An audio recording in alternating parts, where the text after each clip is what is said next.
Hey guys, I hope you're all doing really well. Today I'm going to be sharing with you the second update for my Pan Those Eyeshadows project pan. This is an eyeshadow-centric project pan, as the name suggests, and basically what I do in this project is I'm aiming to hit pan on as many eyeshadows from my collection as I possibly can by randomly drawing new shades from my collection. And so far it's been a lot of fun. I am only 2 months into this year's project, but I did do this project back in 2019 as well, and I had such a blast with it, and honestly it was quite successful for me as well. So I'm trying to keep up with that motivation and that momentum for this year, but I have selected some very difficult shades to kick off this project with. But before I hop into sharing with you guys what my shadows are, I do really just need to, at the top here, talk about my friend Alexi, because she is the one that started this project pan back in 2017, and I was so inspired by watching her do Pan Those Eyeshadows both in 2017 and in 2018 that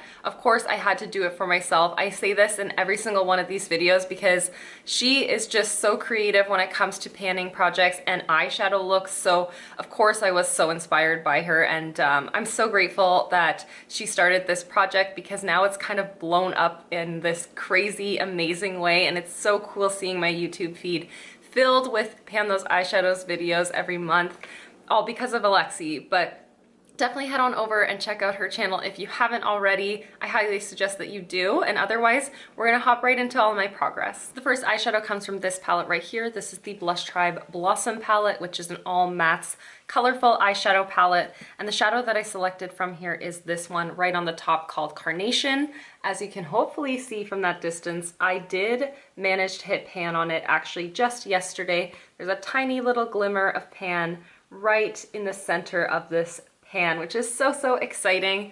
I used it 8 times this past month, so since my last update I used it 8 times, but within the entirety of this project I used it only 13 times. But if you recall from my last update, I did say this is quite a sheer eyeshadow, so it did require a lot of building up. I found myself dipping into this pan multiple times every time that I was creating a look with it, especially if I wanted it to have a lot of impact, which I really found quite a liking for because it is like that orangey brick kind of red shade, and I really did enjoy pairing it with other eyeshadows. But I'm so happy that this is out of this project pan because I don't have any other like warm tone eyeshadows that I'm focusing on like this one, so I'm glad it's moving out. Hopefully what we move into its place isn't another warm toned matte, but we'll see what I end up drawing in its place. But I'm so happy to have hit pan on that. That is the only pan that I did hit for this update, so it's just a spoiler alert, but I'm going to share with you guys all the other shadows that are still a part of this project as well. The next shadow that I selected comes from this palette right here. This is the Nabla Soul Blooming palette, and the shadow that I selected is this dusty periwinkle kind of color right down here called Flowery. I have swatched it, and as you can see, it is quite bold, it's quite unique, and so I only reached for it 5 times this month.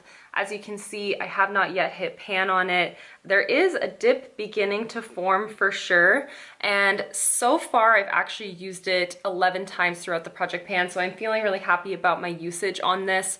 However, I could definitely amp that up. Like 11 uses in 2 months is not amazing, but it is such a unique shade that I'm happy getting as much use as I possibly can out of it and like making the most of it whenever I do reach for it. I feel like this is the kind of color I could easily get burnt out of, or like just start to really resent if I used it more often than I have been. But keep in mind, last month I was on last week I was on vacation, and I didn't bring any of these eyeshadows with me, and yet I still managed to use this 5 times. So I feel like that's pretty good.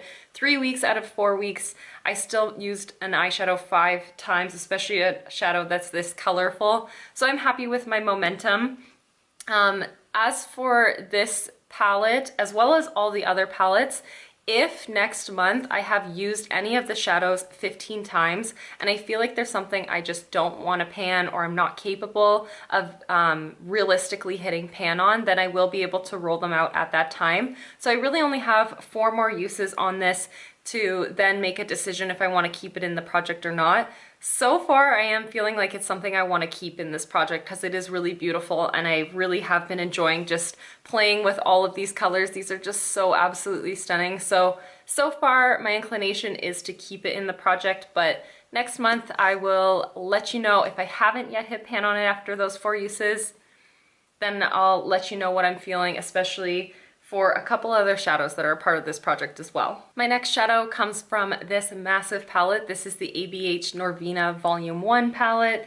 This is such a stunning palette. Again, I'm so happy that this is a part of this project because it really does give me an excuse to reach for this palette as a whole. The shadow that I selected is this one right here called A5, that like fluorescent bright neon shadow. As you can see, I've swatched it right here, and it's this matte hot pink magenta kind of color, and you can tell there's no evidence of pan happening anywhere in this pan. As you can see, there really isn't even a dent, but I did reach for it 6 times this month, which is huge, like a massive improvement from what I did last month.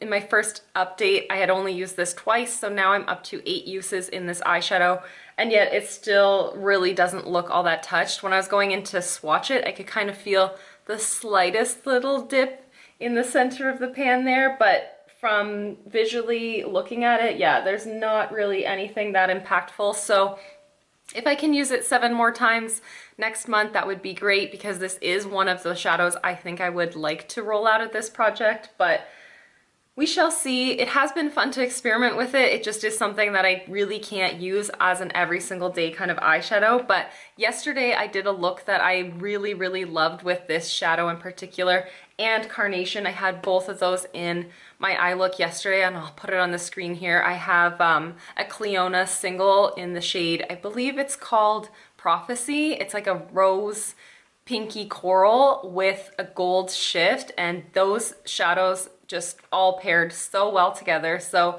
it was a lot of fun playing with it like that. I may end up just pairing A5 with that Prophecy single again a few more times in order to really make a dent in it and to make it a little bit more wearable for me as well, a little bit more muted down. But it has been fun playing with this palette. It's been fun playing with that shadow, but it definitely is a lot of a look. So it's something that I don't foresee myself being able to really hit pan on in the immediate future or even ongoing. So potentially next month it might be something I roll out so that I can move in its place, maybe something that I can be a bit more successful with. The next shadow is a single from Clionadh Cosmetics. This is in the shade Crystalline. It's a beautiful, shifty, like lilac, lavender, purple, blue shadow. It's absolutely beautiful. And as you can see, I've swatched it here. It just is the most like smooth, shifting, metallic shadow ever. It's so beautiful,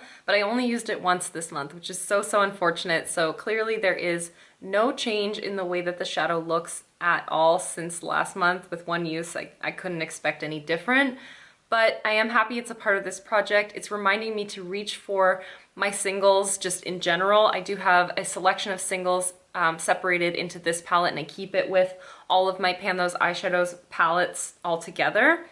So it really has been a positive thing for me to just make sure I'm using my singles. But yeah, 1 use this past month, not great.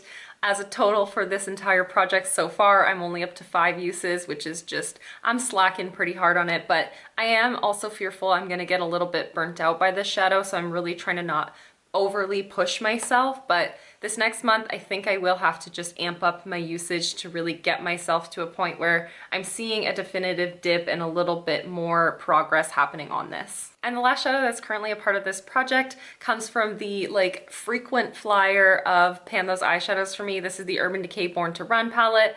Last year, I believe altogether I had 5 eyeshadows from this palette selected for this project. And this year now, again, of course, we have 1 of them, and it's one of the shadows that I actually was trying to work on last year in the last month of this project. It's the shadow right here called Wanderlust. No, not Wonder, Wanderlust. And it's a beautiful, like, deep olive, army green, like, just like a dirty green kind of shadow. And it's a metallic, which is what I was hoping to roll in last update, but not something necessarily this deep and this dramatic. Either way, it is such a beautiful shadow. It is the one right here on the bottom of the swatches, and as you can see, it does read quite green in the swatch, but today I actually just really blended it out, and you can see on my outer corner, it really just reads like quite smoky, and there is that element of green to it, but it isn't like a high impact green. I have only reached for it 5 times this month, so not near enough to be able to hit pan on it. As you can see, there is definitely a dip starting to form in it though, so I am quite happy about that. There was one time where I did like a full-on smoky eye using this, so that is really how I was able to make such a dip. There have been a few times where I use it as just a liner, so 5 uses is really good. I'm happy with that amount of uses, especially considering again that it's been only 3 out of the 4 weeks that I did have access to this, and it is such a dark, really smoky shadow, so I'm happy to have used it 5 times, but I definitely need to amp up my usage for next month in order to actually be able to hit pan on this shadow. So because I was able to hit pan on one shadow this past month, I am so excited to be rolling something new in. I have on my Pretty Random app variables 1 to 264 because I have 264 eligible eyeshadows. That means I have 264 eyeshadows from my collection that don't have any pan on them, and they're not a part of this project currently or a part of my Pan That palette. So definitely want to be bringing down that number every single month. I'm really not doing that great at that so far, but either way, I'm so excited to be generating something new. So right now in my Pretty Random app, I have all the available numbers, and the shadow that I selected is number 139. So the shadow that is number 139 is something that I am so excited for. It comes from my beloved Melt Gemini palette. I am so in love with this palette, so I'm so happy I'm going to be reaching for this over the next few months. I'm so happy. This is so exciting to me. I'm so thrilled for this. The shadow that I selected is actually one of the 2 shimmers in this palette, and it's the shade Gemini.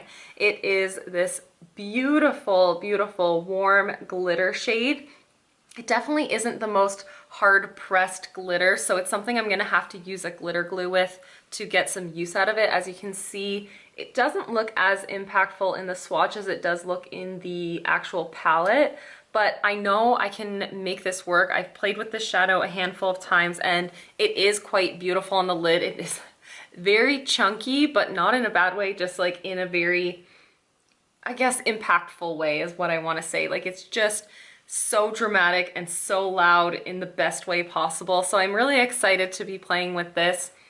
It gives me a chance to reach for this palette as a whole, and I think that this palette is going to pair so well with Wanderlust, that green shade up there as well. So I'm so thrilled to have this as a part of this project pan. I haven't yet pulled this palette in this project at all, so I'm really happy that it's introduced itself into this project, and I'm really looking forward to using this eyeshadow, as well as the full selection of eyeshadows that I am going to be working on. I think for the next month, potentially some of these may be getting rolled out when we do reach that 3-month and 15 use threshold, but we'll kind of reevaluate when the new month comes around. But I am so looking forward to this next month with all of these eyeshadows and just to play with all of these palettes. But that's absolutely everything for today's video. Thank you guys so much for watching and for hanging out with me, and I'll see you in the next one. Bye guys!